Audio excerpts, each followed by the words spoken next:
কম আমাক লাগিলে গুলিয়াই মাৰিলেও মাৰিব জেললৈ পঠালেও পঠিয়াব কিন্তু ৰাইজৰ স্বাৰ্থত জনগণৰ স্বাৰ্থত উজনি অসমৰ প্ৰতিটো প্ৰান্তৰ ৰাইজক কৈছো চৰকাৰে আমাক উত্তৰ দিব লাগে যে হাজাৰ হাজাৰ কোটি টকা লোকচান হোৱাৰ পাছত এইখন শিৱসাগৰ এইখন চৰাইদেউ 50,000 কোটি টকা কোনে দিব কোনোবাই মাত্ৰ ইনভেষ্টিগেশ্যনৰ টিম পঠালে নহব চাইজখি নিমাইজান চাইজখি বেতবাৰী চাইজখি লাকুৱা চাইজখি মলুগুৰি সেই অঞ্চলবিলাক কেন্দুগুৰি অঞ্চলবিলাক চাইজক বানেগড় কাহেই সন্তক বিহুবৰ কি পৰিৱেশ কি পৰিস্থিতিৰ মাজত আছে কিয় দিয়া নহল কিয় মথাৰি বনোৱা নহল কিয় 15 কিলোমিটাৰ মথাৰি উন্মুক্ত হৈ আছে কিয় দিচাঙৰ মথাৰি বনোৱা নহল কিয় দৰিকাৰ মথাৰি বনোৱা নহল কিয় মিটঙৰ মথাৰি বনোৱা নহল ইয়াৰ প্ৰশ্ন উত্তৰ আমাক লাগিব যদিও চৰকাৰী তথ্যমতে মৃতকৰ সংখ্যা দেখুওৱা হৈছে প্ৰায় 72 জন তথাপিতো আমি জনাত দুইখন জিলাৰ প্ৰায় 200ৰো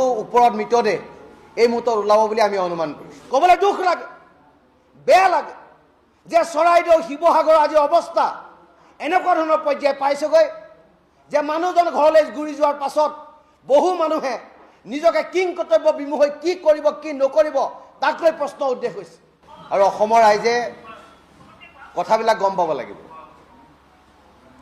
যে উজনি অসমৰ যি পৰিৱেশ সেই পৰিৱেশে সমগ্ৰ অসমৰ ৰাইজক কন্দুৱাইছে 19 জুলাই তাৰিখে দিখৌৰ যি তাণ্ডৱ সেই তাণ্ডৱত চৰাইদেউ জিলা আৰু শিৱসাগৰ জিলাৰ জনসাধাৰণ দিশহৰা হৈ গ'ল জীৱন সম্পত্তি নিৰাপত্তা নোহোৱা হ'ল আজি পৰ্যন্ত সেই ৰাইজসকল পানীৰ তলত আছে কোনো কোনো জেগাত পানী শুকাইছে কিন্তু পলসে গোটেই ঘৰ বাৰী তছনছ কৰি দিলে মানুহ গৰু ছাগলীৰ দৰে মৃত্যুমুখত পৰিছে য'ত ত'ত ডেড বডি পৰি আছে যদিও চৰকাৰী তথ্যমতে মৃতকৰ সংখ্যা দেখুওৱা হৈছে প্ৰায় 72 জন তথাপিতো আমি জনাত দুইখন জিলাৰ যদি গোটেই কথাবিলাক পৰিচৰ্যা কৰি চোৱা যায় প্ৰায় 200ৰো ওপৰত মৃতদেহ এই মুহূৰ্তত ওলাব বুলি আমি অনুমান কৰিছোঁ এটা কথা হ'ল যে স্বাধীনোত্তৰ কালৰ পাছৰ পৰা আজিলৈকে উজনি অসমৰ এই প্ৰান্তবিলাকত এনেধৰণৰ প্ৰলয় বা মহাপ্ৰলয় হোৱা নাই আৰু স্বাধীনোত্তৰ কালৰ পাছৰ পৰা প্ৰায় 50টা বছৰ উজনি অসমৰ ৰাইজে নিজকে কঁকাল পোন কৰি অসমৰ অৰ্থনীতি টনকিয়াল কৰিছিল নিজেই জীয়াই থকাৰ লগতে অসমখনৰ অৰ্থনৈতিক পৰিকাঠামো অত্যাধিকভাৱে টনকিয়াল কৰিছিল ব্যৱসায় বাণিজ্য আৰম্ভ কৰিছিল বাগান খুলিছিল গৰুৰ ফাৰ্ম গাহৰি ফাৰ্ম খুলিছিল হাজাৰ হাজাৰ বিঘা মাটিত খেতি কৰিছিল কোনোবাই নাৰিকলৰ খেতি কৰিছিল কোনোবাই অমিতাৰ খেতি কৰিছিল কোনোবাই কলৰ খেতি কৰিছিল কোনোবাই কুঁহিয়াৰ খেতি কৰিছিল আৰু সৰ্বস্তে উজনি অসমৰ এই প্ৰান্তবিলাকত ক্ৰমান্বয়ে এই ৰাইজবিলাকে জীয়াই থকাৰ কাৰণে সংগ্ৰাম কৰিছিল আৰু তাৰ ফলত আজি 50টা বছৰৰ পাছত উজনি অসমৰ ৰাইজে মূৰ তুলি জীয়াই থাকিব পৰা পৰিৱেশ সৃষ্টি হৈছিল কিন্তু হঠাতে 19 জুলাই তাৰিখে যি পলয়ংকাৰী যি বান আহিল সেই বানে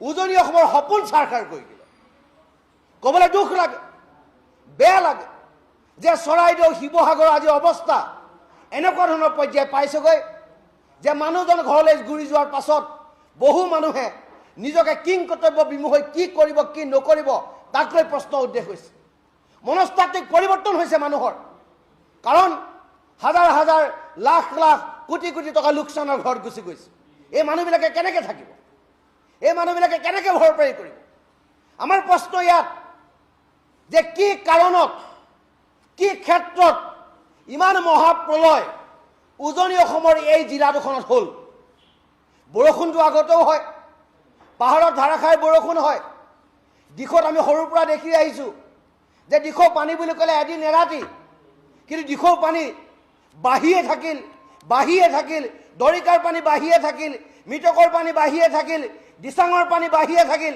গোটেই মানুহক তছনছ কৰি দিলে আৰু আজিও বেতবাৰী চৰাইদেউ এই অঞ্চলৰ মানুহে পানীত ককবকাই আছে পানবেচা অঞ্চলৰ মানুহে পানীত ককবকাই আছে জকাইচুকৰ মৌজাৰ মানুহে পানীত ককবকাই আছে কিয় লাকুৱাৰ তছনছ হৈ গুচি গৈছে।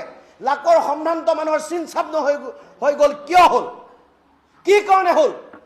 তাক আমাক প্ৰশ্ন এটাৰ উত্তৰ লাগিব যে চৰকাৰ গাফিলতি ক'ত, যে চৰকাৰ গাফিলতি তাত যে 100 কিলোমিটাৰ দিশৰ দৈৰ্ঘ্য, 100 কিলোমিটাৰ দিশৰ দৈৰ্ঘ্যত 15 কিলোমিটাৰ কিয় বান্ধ নাই, কিয় মথাৰি আজিলৈকে বনোৱা নহ'ল, কিয় 1950 চনৰ বা 60 চনলৈকে বনোৱা এই মথাৰিবিলাক আজিলৈকে ওখ কৰা নহ'ল, কিয় মথাৰিবিলাকৰ বহনী ক্ষমতা অত্যাধিক কৰা নহ'ল, কিয় ৰিং বান্ধত কোটি কোটি টকা খৰচ কৰা নহ'ল? এই প্ৰশ্নবিলাকৰ উত্তৰ লাগিব। দৰিকা দলঙত, দৰিকা নদীত মাত্ৰ 14 কিলোমিটাৰ মথাৰি আছে, বাকী মথাৰি কিয় আজিলৈকে বনোৱা নহ'ল? মিটঙৰ মথাৰি কিয় বনোৱা নহ'ল? দৰিকাৰ মথাৰি কিয় বনোৱা নহ'ল?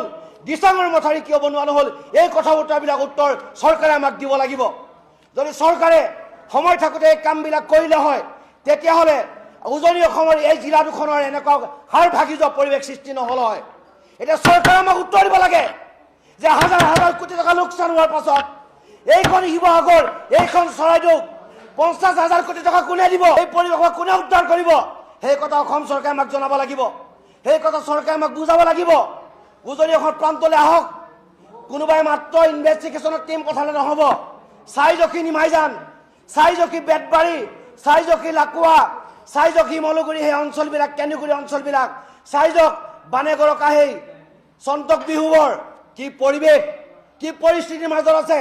হাজাৰ হাজাৰ গৰু মৰি গৈছে, হাজাৰ হাজাৰ গাহৰি মৰি গৈছে, কোনে দিব, কোনে উদ্ধাৰ কৰিব? তাক লৈ প্ৰশ্ন হৈছে।